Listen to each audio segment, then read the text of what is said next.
18. 칼 야스퍼스. 칼 야스퍼스 스탠포드 백과 인용함. 칼 야스퍼스 1883부터 1969까지는 정신과 의사로 일하며 학문적 경력을 시작했고 전환기를 거친 후 1920년대 초에 철학으로 전향했습니다. 20세기 중반에 그는 여러 철학적 탐구 분야에 상당한 영향을 미쳤습니다. 특히 인식론, 종교 철학, 정치 이론에 영향을 미쳤습니다. 1920년대 초에 그는 자신의 형성에 결정적인 역할을 한 또 다른 인물을 만났습니다. 즉, 마르틴 하이데거입니다. 하이데거가 야스퍼스 작업의 개념적 구조나 근본적인 전제 조건을 직접 결정했다고 단언할 수 없으며, 하이데거가 야스퍼스의 사상의 측면을 자신의 철학에 동화했다고 단언할 수도 없습니다. 이론적 궤적을 통틀어 하이데거와 야스퍼스의 차이점은 여러 면에서 유사점보다 더 컸습니다. 실제로 그들 사이의 이론적 논란은 결국 하이데거가 1933년에 국가 사회주의에 대한 동정을 공개적으로 선언함으로써 야기된 격렬한 개인적, 정치적 충돌로 절정에 달했습니다.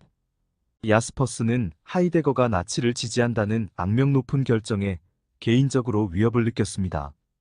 그는 유대인 여성과 결혼했고 이전에 저명한 자유주의 정치인과 철학자, 특히 베버와 어울렸지만 하이데거와 NSDAP에 어울린 다른 지식인들에게 비난을 받았습니다. NSDAP는 국가사회주의 노동자당으로서 히틀러가 만든 나치스의 정당입니다.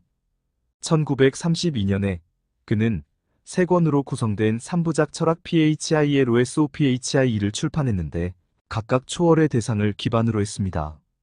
WELTORIENTIERUNG 세계의 방향, EXISTENGERHELLUNG 존재의 해명, METAPHYSRK 형이상학입니다. 이 책은 일반적으로 그의 대작으로 여겨지며 그는 회고해보면 이 책이 자신의 마음에 가장 가까운 작품이었다고 증언했습니다. 하이데거와 야스퍼스는 보통 독일 실존주의 철학의 두 창시자로 서로 연관됩니다. 그들의 철학적 지위와 관계에 대한 이러한 해석은 적어도 의심스럽습니다.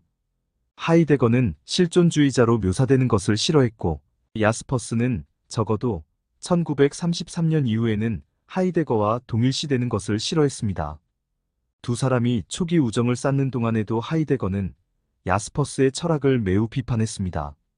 1933년부터 나치 시대 동안 야스퍼스는 1937년 교수직에서 해임되고 출판 금지 PUBLIKATIONSVERBOT를 받을 때까지 대학 행정에 대한 모든 협력에서 제외되었습니다.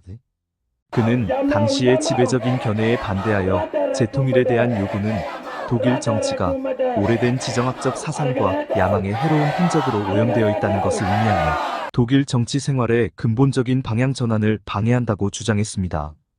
마지막으로 독일에서 악의적인 정치적 태도가 지속되는 것에 대한 혐오감을 상징적으로 보여주기 위해 그는 독일 시민권을 포기했고 1948년에 국경을 넘어 바젤 대학교로 이사한 후 스위스 국적을 취득했습니다. 1938년 이후 나치 정권에 대한 노골적이고 타협 없는 저항과 유대인, 아내에 대한 끊임없는 충성심으로 인해 야스퍼스가 출판 금지 처분을 받았음에도 불구하고 일반적인 심리병리학 제너럴 사이코패솔로기의 4판이 출판될 수 있었다는 점은 주목할 만합니다. 정신과 진료를 중단했음에도 불구하고 야스퍼스는 정신병리에 대한 관심을 유지했으며 특히 정신질환의 신경학적 및 신체적 측면과 관련하여 이 분야의 발전을 충분히 알고 있었습니다. 철학적 글들. 야스퍼스는 세계관 월드뷰라는 문제를 추구했습니다. 세계관이란 세계를 바라보는 방식이라는 말입니다. 모든 종교니 철학이니 하는 것도 다 세계관이라고 할 수 있습니다. 야스퍼스의 철학적인 사유는 우선 세계관의 심리학입니다. 이 작업의 기본 주장은 즉 인간 정신 생활의 중요한 관점이 주체와 객체의 분리 SUBJEKT-OBJEKT-SPALTUNG 이라는 것입니다. 그는 세계관의 구성이 단순히 중립적인 과정이 아니라고 주장했습니다. 즉 모든 세계관에는 병리학적 요소가 포함되어 있다고 합니다. 그들은 방어, 억압, 기만의 전략을 포함하고 있다고 합니다. 거짓된 확신이나 허위가 합리성 양식 주변에 집중되어 있다고 합니다. 인간의 정신은 인간 존재의 무섭도록 무한한 가능성들 사이에서 안전을 얻기 위해 그 속으로 물러선다고 합니다. 그런 거짓이나 허위가 합리성의 모습을 띠고 있다는 것입니다. 결과적으로 세계관은 일반적으로 객관화된 감옥의 형태를 띠며 그 안에서 존재는 자신의 불안한 내용과 기질을 극복하기 위해서 스스로를 단련시킨다고 합니다. 일부 세계관은 무조건적 요소를 가지고 있지만 대부분의 세계관은 형성된 정신장치의 한계 안에 존재한다고 합니다. 즉, 세계관이 진리를 있는 그대로 반영하는 것이 아니라 특정한 관점에 따라 진리를 왜곡하거나 축소 혹은 과장한다는 것입니다. 이러한 심리적 유형학 외에도 야스퍼스의 세계관 분석에는 인간 합리성에 대한 더 광범위한 비판도 포함되어 있습니다. 그는 대부분의 합리성 양식이 편리하게도 도구적 또는 이념적 형태를 가지고 있으며 이는 뚜렷한 주관적 및 객관적 기능을 제공하며 습관적으로 진정한 지식에 방해가 된다고 제안했습니다. 그의 발전의 이 초기 단계에서 야스퍼스의 사고는 헤겔 철학의 실존적 또는 키에르케고르적 변화를 가지고 있었습니다. 즉, 헤겔의 변증법적인 철학을 실존주의적으로 이용하고 있습니다. 여기서 그는 헤겔이 자의식에 출현해서 인지적 모순을 극복하는 것을 설명하는 변증법적 과정을 인지, 형성에 대한 분석으로 전환하였습니다. 즉 사람이 모순을 통해서 자신의 지식을 바꾸어 나간다는 것입니다. 이는 결국 시행착오적인 행동 변화와 같습니다. 즉 이성의 모순이 중요한 경험, 결정적인 자기대면 행위 또는 의사소통적 초월을 통해 해결된다고 보았습니다. 즉 개인이 가진 사고나 인식의 오류가 철학적으로 혹은 공부를 통해서 교정이 되는 것이 아니라 경험, 곧 타자와의 만남과 노동 등의 과정에서 타자와 부딪힘을 통해서 깨어지고 수정이 된다는 것입니다. 의사소통 즉 말싸움이나 논쟁 등을 통해서 인식이 확대된다는 것입니다. 야스퍼스 안에서 헤겔과 키에르케고르가 만나고 있습니다. 이 초기 연구에서 야스퍼스는 그의 모든 작업에 매우 중요한 몇 가지 개념을 소개했습니다. 가장 중요한 것은 이 작품에 한계 이론 즉 그랜체가 포함되어 있다는 점입니다. 이 용어는 인간 정신장치의 습관적 형태와 태도, 그리고 이러한 태도를 반이성적 구조 내에서 잘못 객관화된 순간으로 인식하고 자신과 대상을 향해 새로운 방식으로 자신을 배치함으로써 이러한 한계를 초월하는 정신의 경험을 모두 지칭합니다. 따라서 야스퍼스는 초기 철학에서 한계 상황 GRENGSITUATIONEN의 중심적 지위를 부여했습니다. 한계 상황은 일반적으로 죽음, 투쟁, 고뇌, 질병, 두려움, 좌절, 죄책감 등 극심한 불안의 경험을 동반하는 순간으로 인간이 평소에 지니고 있는 자신의 편견과 고정관념의 한계를 인식하는 순간입니다. 이 경우는 다른 때와 달리 자신의 합리화가 안 되고 따라서 자신의 탈을 벗어나야 합니다. 새로운 자의식의 영역으로 들어갈 수 있도록 허용하는 순간입니다. 이와 관련하여 이 작품에는 무제약자 데스 UMBDINGT에 대한 이론도 포함되어 있습니다. 한계 상황은 인간에게 무조건적인 순간이기도 합니다. 즉 피할 수 없다는 뜻입니다. 위에서 말한 두려움, 죄책감 또는 극심한 불안의 경험 등은 내가 선택할 수 있는 것이 아닙니다. 이 순간 인간의 정신은 강렬한 충동이나 명령에 이끌려 의식의 한계를 느끼지만 한편 어떤 말할 수 없는 존재, 즉 무제약자에 이끌려 더 높은 단계로 진입합니다. 인간의 이성은 무제약자의 요구에 합당한 지식과 태도를 고양할 수도 있습니다. 보통 이 무제약자는 신을 상징합니다. 그러나 야스퍼스는 이를 조심하고 무언가 나를 초월하고 또 나를 감싸는 것을 암시합니다. 나중에 그는 이 개념을 포괄자 데스 UMGREIFEND라고도 합니다. 포괄자는 숨은 신을 말합니다. 칸트로부터 빌려온 무제약자 개념은 인간이 무너지는 계기도 되지만 때로는 인간이 자신의 한계를 벗어나 초월성을 획득하는 계기가 됩니다. 인간은 극복되어질 어떤 것입니다. 극복은 발전과는 다릅니다. 새로운 내가 된다는 말입니다.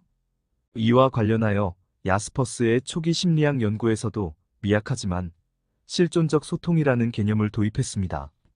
실존적 소통 즉 existential communication은 일반적인 소통과는 다릅니다. 이는 의식의 한계와 모순을 극복할 수 있는 대화를 말합니다. 여기서 그는 의식의 한계와 모순을 극복할 수 있는 의식의 자유는 오직 말을 통해서만, 즉 타자와의 치열한 소통을 통해 의식이 한계를 넘어 고양되는 과정으로서, 그리고 헌신적인 소통이 의식의 편견과 고정된 태도를 중단시키는데 도움이 되는 과정으로서 정교화될 수 있다고 주장했습니다. 따라서 실존적으로 열린 의식은 항상 소통하는 것이며, 의식이 자신의 존재적 가능성을 완전히 정교화할 수 있는 것은 단선적 구조 즉 MONOLOGICAL 스트럭처를 버리는 곳에서만 가능합니다. 단선적이란 독백적이란 말과 같습니다. 예를 들어 한 사람이 청중들을 상대로 말하는 강연이나 연설록은 강의와 같은 소통의 양식입니다. 이런 식의 단선적 구조가 아니라 대화 곧 쌍방적 소통을 통해서 비로소 인간은 자신의 한계를 벗어납니다. 이런 과정이 실존적 소통입니다. 이런 측면에서 야스퍼스의 실존주의는 개인주의의 한계를 벗어납니다. 이에 반해 같은 실존주의자 하이데거는 인간의 언어성을 잡담 즉 RED과 같이 취급하여 인간의 타락성을 지적한 바 있습니다. 야스퍼스는 이러한 초기의 소통 교리를 통해 독일 철학에서 보다 폭넓은 소통적이고 상호주관적인 변화를 형성하는 데 기여했으며, 실제로 그의 실존적 해석학의 공명은 훨씬 후대의 한스 마이너스 게오르크 가다머와 폴 리퀘르의 작품에서 여전히 뚜렷하게 느껴집니다. 그러나 이 교리에서 그는 초기 실존적 사고를 키에르케고르와 니체와의 원래 연관성에서 벗어나도록 이끌었고, 결단력과 열정적 헌신이라는 키에르케고르적 요소를 동화시키면서도 내적 삶의 무한어성을 중심으로 한 키에르케고르의 내면 숭배는 인간의 진정성의 조건을 상상하려는 잘못된 시도였다고 주장하기도 했습니다. 진정한 자기 극복과 인지적 통합을 위한 결정은 대화에 공동으로 참여함으로써만 가능하다고 그는 주장했습니다. 야스퍼스의 초기 시기와 아마도 그의 전체 경력에서 가장 중요한 출판물은 3권짜리 저서인 철학 1932입니다. 이 저서에서 그는 그의 초기 출판물에서 부분적으로 해겔에 초점을 맞추었고, 인간 의식의 형성에 대한 설명을 제공하는 데 있어 해겔 현상학의 정신을 따랐습니다. 이 저서에서 그는 의식이 직접적인 지식 수준에서 시작하여 일련의 모순을 거쳐 진실로 통합된 반성과 자기지식, 즉 셀프 날러지의 수준으로 진행되는 것으로 파악합니다. 통합된 반성이란 반성이 순간적인 성찰로 끝나는 것이 아니라 반성들 간의 체계적인 합병이 일어나서 여러 가지 반성들이 하나의 체계적인 원리로 승화된다는 사실을 말합니다. 또 그는 이성이 진실로 전개된다는 사상을 발표합니다. 이는 해겔적인 사유를 반영한 것인데, 해겔의 정신현상학의 첫 부분에서 경험에 주어지는 직접적인 의식이나 지식은 곧 거기에 이율배반적인 현상과 부딪히게 되고 자신은 무너집니다. 이를 극복하는 과정에서 처음의 지식은 더 높은 단계로 발전합니다. 이를 해겔은 변증법이라고 불렀습니다. 여기서 야스퍼스는 이성이 진실로 전개되는 과정에서 마주치고 해결하는 모순이 있다. 이 모순은 인지적 모순이자 경험적 모순이며, 인간 존재의 살아온 순간은 항상 의식 형성에 인지적으로 구성적인 관련성이 있다는 주장을 다시 강조했습니다. 즉 경험적, 실존적 모순이 인간의 인식을 새롭게 구성한다는 것입니다. 사실 이러한 아이디어는 이후의 진화 과정에서 야스퍼스 철학의 핵심으로 남았습니다. 그의 후기 철학 저작, 특히 진리에 관하여 본 더 WAHRHEIT 1947에서 그는 해겔 현상학에서 파생된 인지 모델을 계속해서 강조했고, 사고와 존재의 현상학적 단계를 결정하기 위해 포괄자 데스 UMGREIFEND 개념을 제안했습니다. 그러나 해겔 주제에 대한 관심 외에도 철학은 칸트 주제에 대한 근본적인 재구성을 포함하고 있습니다. 그는 칸트의 선험적 관념론에 대한 비판적 재구성을 시도합니다. 이는 주관적 마이너스 형이상학적 경험을 바탕으로 칸트 관념론의 요소를 설명하려는 노력입니다. 철학의 3권은 철학적 세계 지향 제1권, 실존의 해명 제2권, 형이상학 제3권이라는 제목을 가지고 있습니다. 이 책의 각 권은 특정한 존재 방식을 설명합니다. 세계 지향, 실존, 형이상학적 초월은 인간 삶의 세 가지 필수적인 실존적 양식과 매치가 됩니다. 인식은 항상 주관과 객관이 대립하고 또 상응한다는 사실이 전제가 됩니다. 주체와 객체의 분리 SUBJEKT-OBJEKT-SPALTUNG 개념을 상기하기 바랍니다. 동시에 각권은 또한 존재 방식과 상관관계가 있는 특정한 인식 방식을 설명합니다. 세계 지향은 객관적으로 검증 가능한 지식이나 긍정적 또는 과학적 증명 형식에 의해 인지적으로 결정되고, 실존은 주관적 실존적 자기 반성에 의해 결정되고, 초월은 형이상학적 내용의 상징적 해석에 의해 결정됩니다. 즉, 세계 지향은 과학적 지식을 말합니다. 실존은 철학적 지식을 말합니다. 그러나 이는 철학 이론이 아니라 자신의 존재에 대한 인식을 말합니다. 그래서 야스퍼스는 이를 주관적 실존적 자기 반성이라고 합니다. 형이상학의 대상은 신이라고 할 수 있으나 그것이 종래의 기독교 신앙과는 다릅니다. 이는 위에서 말한 포괄자를 지시합니다. 포괄자는 객관적인 대상이 아닙니다. 숨겨진 신이라고 할 수 있습니다. 굳이 말한다면 기독교 교인의 경우 이는 자신이 경험한 신앙적인 체험이라고 할 수 있습니다. 성경에서 나오는 신의 여러 가지 이름 중 하늘에 있는 신과 거의 흡사합니다. 가령 전도서 5장 2절 즉 너는 하나님 앞에서 입을 함부로 열지 말며 급한 마음으로 말을 내지 말라 하나님은 하늘에 계시고 너는 땅에 있음이니라 그런즉 마땅히 말을 적게 할 것이라. 이 구절을 보면 야스퍼스의 형이상학의 내용을 짐작할 수 있습니다. 인간은 신에 대해서 어떤 긍정적인 내용을 확증할 수 없다는 것입니다. 또는 개인적으로 안다고 해도 이를 공개적으로, 객관적으로 서술할 수 없다는 말입니다. 야스퍼스의 말을 빌리면 형이상학의 대상은 초월성이 그 본질입니다. 그 초월성은 과학적으로 혹은 논리적으로 설명이 안 되고 상징을 통하여 어렴풋하게 느껴집니다.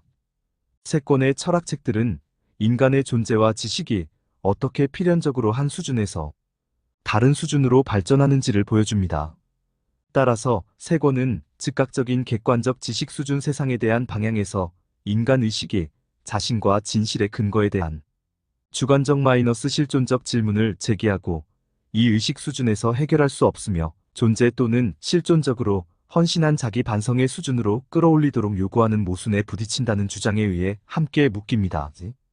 그러므로 이 더 높은 수준의 의식에서 존재는 자신과 기원에 대한 형이상학적 질문을 제기하는데 존재가 기원적 또는 진정한 수준에서 초월적이며 그 진실이 형이상학적이라는 인식 없이는 답하기 시작할 수 없습니다.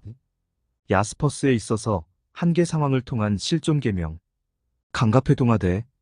여기서 야스퍼스는 하이데거의 사상을 모방하여 인간을 현존재라고 규정합니다. 하이데거의 현존재란 개념은 인간이란 존재가 그곳에 나타나는 장소라는 의미를 가지고 있습니다. 강갑회의 논문에서의 계명을 저는 해명으로 번역하고 있습니다. 그리고 반말은 필자가 모두 존댓말로 바꾸었습니다. 인간의 현존재는 자신이 항상 어떤 상황 속에 구속되어 있다는 것을 인식할지라도 자기를 구속하는 상황이 시간의 흐름 속에서 변경 불가능한 것이라고는 생각하지 않습니다. 인간의 현존재는 상황을 변경 가능한 것으로 생각합니다. 상황은 현실적으로 항상 변합니다. 야스퍼스는 이러한 상황을 변경 가능한 상황이라고 말합니다. 야스퍼스는 이 점을 날카롭게 지적하여 다음과 같이 말하고 있습니다. 현존재는 상황 내의 존재인 까닭에 나는 결코 어떤 상황 속으로 들어가지 않고는 현재의 상황으로부터 빠져나올 수 없다. 상황은 인간이 감수하지 않으면 안 될 어떤 무엇입니다. 여러 가지 상황이 따로따로 발생한다고 해도 그것들은 상호 관련되어 있습니다. 한 상황으로부터 빠져나올지라도 인간은 즉시로 다른 하나의 상황 속에 놓이게 됩니다. 상황적 관련성 때문에 근원적으로 인간은 상황으로부터 결코 자유로울 수 없습니다. 인간은 대부분의 일상에서 접하는 상황 일반에 대해서는 능동적인 구상 등의 노력을 통하여 상황을 피하거나 부담을 줄일 수는 있습니다. 그러나 현존재인 인간이 피할 수 없는 보다 결정적이고 근원적인 다른 상황이 있습니다. 야스퍼스는 궁극적이고 결정적인 상황을 한계 상황, GRENGSITUATION이라고 규정합니다. 내가 항상 상황 내에 존재한다는 사실, 나는 투쟁이나 고통 없이는 살아갈 수 없다는 사실. 나는 불가피하게 부채를 안고 있다는 사실. 나는 죽지 않으면 안 된다는 사실.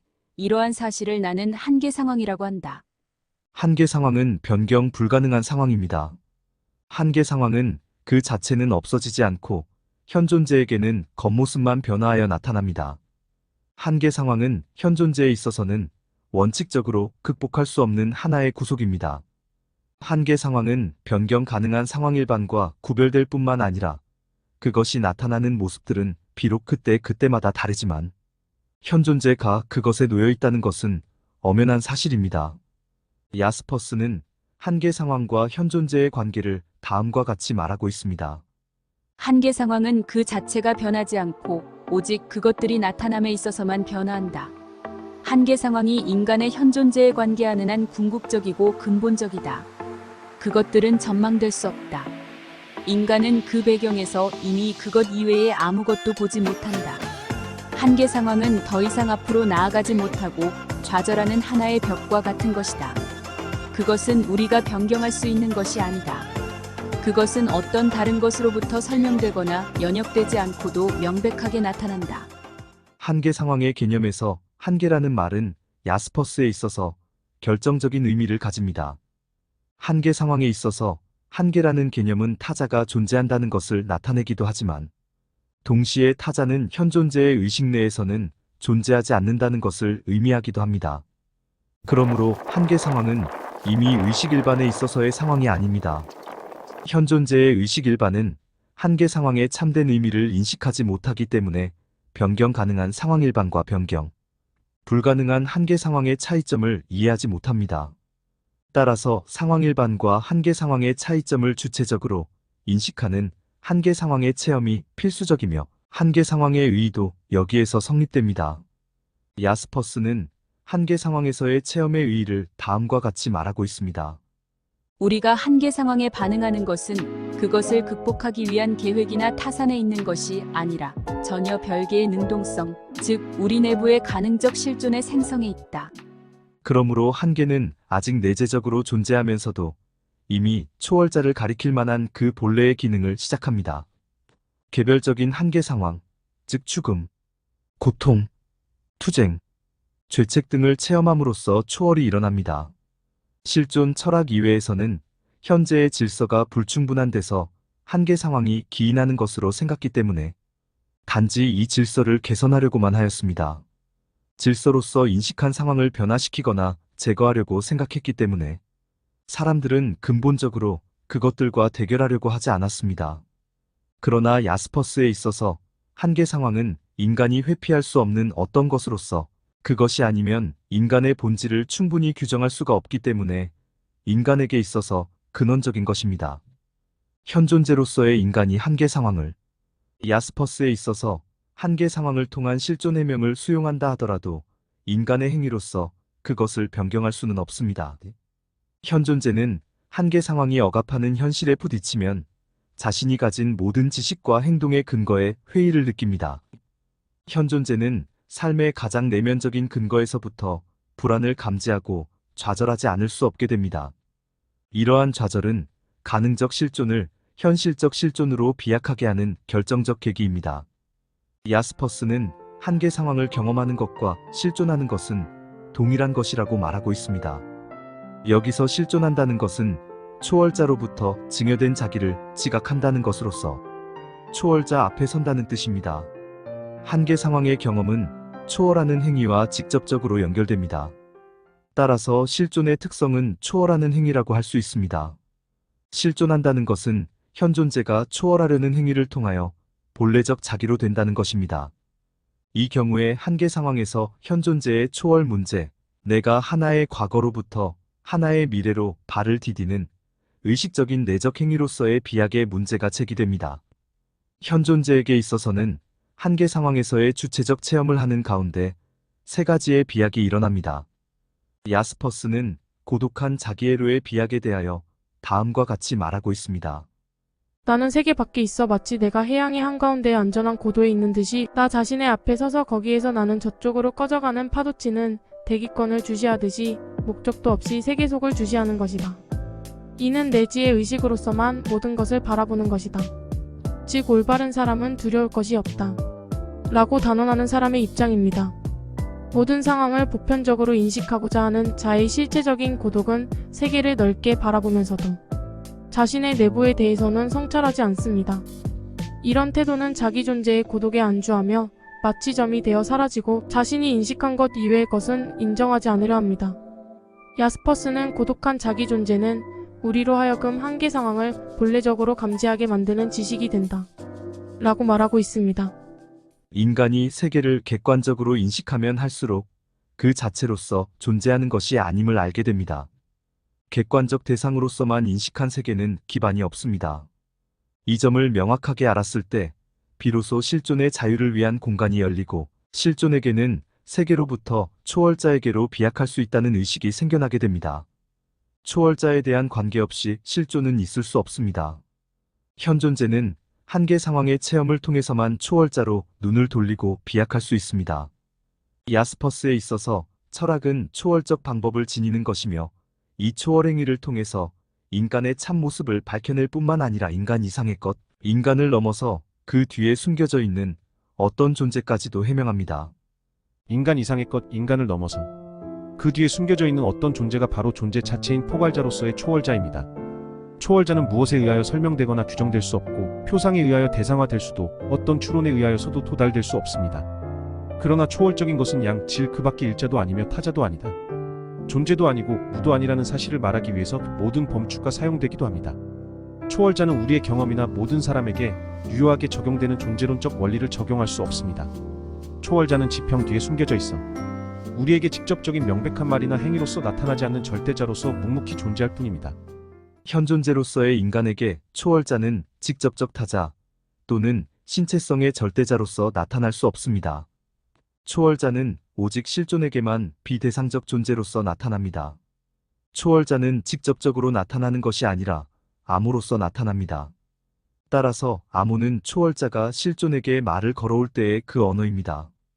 야스퍼스는 암호는 실존과 관계될 때 진실한 것이 된다. 실존을 사로잡는 초월적인 힘은 암호로서 말한다. 라고 하여 암호가 실존의 근거를 해명함을 분명히 하고 있습니다. 암호는 현존재로서는 알 수도 없고 접근할 수도 없는 지평, 저 너머에 있는 근본 존재 또는 존재 자체를 지시하고 해명해주는 언어입니다. 그러나 암호는 보편 타당한 것으로 경험되거나 검증될 수 있는 것이 아니기 때문에 현존재의 현실적인 언어가 아니다. 야스퍼스가 어떤 암호도 충분한 것이 못 된다. 라고 한 것은 암호의 난해성과 다의성을 지적한 말입니다. 암호의 난해성과 다의성이란 결국 실존이 만나는 초월자의 모양이 다양하다는 것입니다. 야스퍼스는 다음과 같이 말하고 있습니다. 암호는 초월자 자신이 아니라 초월자의 현실성을 지시하는 언어이다. 그것은 보편 타당한 언어가 아니라 오히려 다의적인 언어이다. 암호는 인간의 오성 즉 VRSTAND에게는 들리지 않고 오직 가능적 실존으로서의 인간 자신에 의해서만 청취될 수 있다.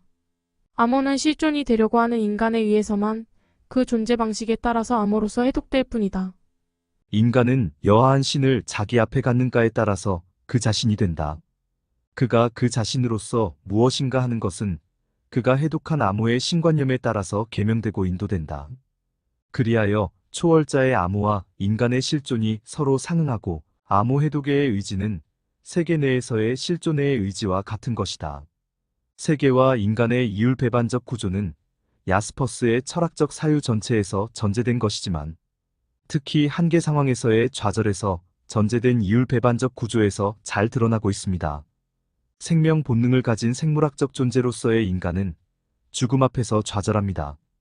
세계의 인식에 있어서도 지의 한계 때문에 세계를 전체로서 파악하고자 하는 모든 오성적 사유의 노력이 좌절할 수밖에 없는데 이것도 이율배반인 것입니다. 경험적 및 합리적으로 자기를 성찰하고자 하는 인간은 자기 자신의 본질을 완전히 인식하지 못하는 데서도 좌절합니다.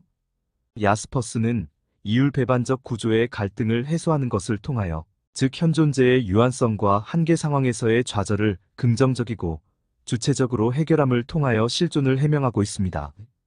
야스퍼스의 철학적 사유의 근본 지향점은 좌절을 통하여 초월하는 것이며 그의 철학 사상이 세계에서 실존으로, 실존에서 초월자로, 즉 근원적인 것에게로 초월하는 것도 처절한 좌절의 체험, 그리고 그 좌절에서의 비약을 통해서 가능한 것입니다. 야스퍼스는 인간을 상황 내 존재라고 합니다. 인간이 상황 내 존재이기 때문에 좌절에 빠져야 하고 그래서 실존의 해명이 요청되는 것입니다. 다시 말하면 좌절과 절망 때문에 난파당하는 순간에 초월자의 암호를 만납니다. 야스퍼스는 초월이란 대상적인 것에서 비대상적인 것으로 넘어가는 것이고 초월자란 대상적인 현존재와 비대상적인 실제의 존재 근거가 되는 궁극적 포괄자라 말합니다. 초월자는 한계 상황에 직면하여 가능적 실존을 체험함으로써 계시되는 그러한 존재인 것이지 논증되는 존재자가 아닙니다. 초월자는 스스로 자기를 나타내지 않습니다. 다만 암호를 통해서 자기를 나타낼 뿐입니다. 그래서 초월자는 실존이 그 근원에 접촉함으로써 이른바 암호를 통해서만 나타나는 숨은 신 VERBORGENER 가트인 것입니다. 한계 상황에서의 좌절에 대한 긍정은 철학적 신앙에 기초를 두고 있다. 한계 상황에서의 좌절의 순간에 대면하는 초월자 앞에 서서 존재 자체를 해명하고자 하는 염원인 철학적 신앙이 인간을 본래적 자기로 만들어줍니다. 철학적 신앙은 계시 종교의 배타성을 배제하고 무제한으로 서로 이해할 수 있는 가능성의 신앙입니다. 한계 상황을 체험하는 것은 초월자의 현현을 체험하는 것을 의미합니다. 한계 상황이 없다면 실존 계명도 불가능합니다. 실존은 인간의 현존재가 한계 상황 앞에서 난파하고 좌절함으로써 현현하는 초월자의 암호 해독을 통해서 비로소 해명됩니다.